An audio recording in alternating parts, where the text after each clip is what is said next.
এই শহরে এত এত মানুষ, তবুও মানুষ কেন মানুষের অভাবে মরে? মানুষ কেন মানুষের অভাবে ছটফট করে?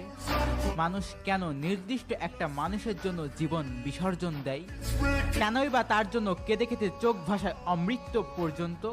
আসলে মানুষের যখন কোনো নির্দিষ্ট মানুষের প্রতি মায়া হয়ে যায়, তখন ওই মানুষটা ছাড়া আস্ত একটা পৃথিবীর জনশূন্য মনে হয়। নির্দিষ্ট মানুষ ছাড়া একটা দিনও একটা বছরের মনে হয়। কারণ যাকে মন ভালোবাসে একবার আপন ভাবে, তার অভাবটা আর কাউকে দিয়ে কখনো পূরণ হয় না। তার জায়গাটা ঠিক তার মতোই করে খালি পড়ে থাকে।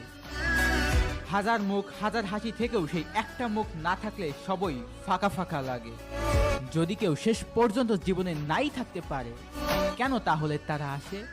আজও আমি নিজেকে নিজে প্রশ্ন করি, আমার ভুলটা কি ছিল? হয়তোবা আমার ভুলটা ছিল তাকে ভালোবাসা।